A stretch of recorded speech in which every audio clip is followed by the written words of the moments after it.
کبھی کبھی زندگی میں ایسا وقت آتا ہے جب ہر دروازہ بند لگتا ہے کوئی دعا سنی نہیں جا رہی اور ہر رشتہ دور جا رہا ہے، پیسے کم ہو رہے ہیں اور دل تنگ ہو رہا ہے اور زندگی مایوس ہو رہی ہے۔ ایسے میں آپ کو اللہ کی اس آیت کو یاد رکھنا ہے، وَلَا سَوْفَ يُعْطِيكَ رَبُّكَ فَتَرْضَىٰ۔ اللہ جلد ہی آپ کی زندگی میں ایسا وقت لائے گا جب آپ خوش ہوں گے، مطمئن ہوں گے، لیکن آپ کو اس کے پاس پہلے جانا ہے، اس کے پلانس کو انڈرسٹینڈ کرنا ہے، اس کے جتنے بھی آپ کی لائف میں پلانس چل رہے ہیں یا پھر جو بھی آپ کی زندگی میں مقاصد چل رہے ہیں ان پہ آپ نے فیتھ رکھنا ہے۔ آج میں آپ کو ایک ایسی لڑکی کی کہانی سنانے جا رہی ہوں جس کی زندگی بہت زیادہ مایوس ہو چکی تھی اور جس کی لائف میں بالکل بھی کوئی خوشی کی یا کہیں سے کوئی اچھی امید نظر نہیں آ رہی تھی، لیکن تبھی اس نے اس ٹائم تہجد کے وقت اٹھ کے اللہ کو یاد کیا، اس کو اس ٹائم بتا کے اپنی مشکل بتائی اور اس ٹائم اس نے سورۃ یوسف کا سہارا لیا۔ سورۃ یوسف بیسیکلی ایک ایسے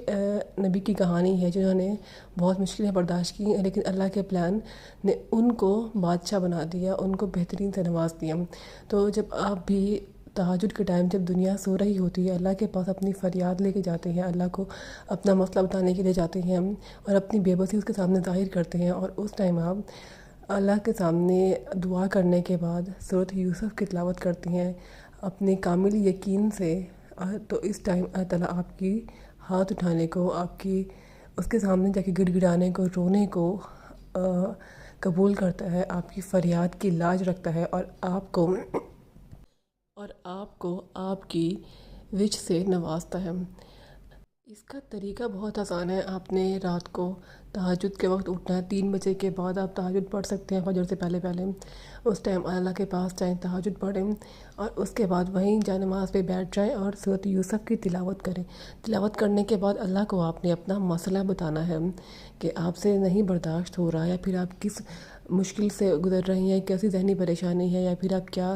اچیو کرنا چاہتے ہیں، سب اس کو بتائیں جیسے آپ اپنی کسی ہمراز کو، کسی دوست کو بتاتے ہیں، ویسے ہی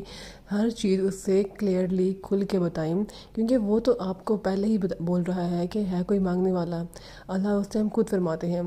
تو آپ اس ٹائم جائیں، تہجد کے ٹائم جائیں اور اللہ کو اپنی مسئلہ، اپنا فریاد یا پھر جو بھی آپ کی وش ہے اپنی لائف میں اچیو کرنا چاہتے ہیں، اللہ تعالیٰ کو بتائیں، لیکن یقین کے ساتھ، کیونکہ یقین ہی ہے جو ہماری دعا کی بنیاد ہے۔ مینیفیسٹیشن کے ذریعے سے اپنی وش کو اٹریکٹ کرنے کے لیے، جو کہ مائنڈ سائنس ہے، آپ مجھے فیس بک یا انسٹاگرام پہ ڈی ایم کر کے اپنا سیشن بک کروا سکتے ہیں، یا پھر سائیکالوجی کو یوز کر کے آپ اپنے پارٹنر کو اپنے لائف میں اٹریکٹ کر سکتے ہیں، اس کا سیشن بھی ہم بک کرتے ہیں۔ تو انسٹاگرام یا فیس بک پہ کانٹیکٹ کریں، اپنا سیشن بک کروائیں اور اپنی لائف میں چینج لے کے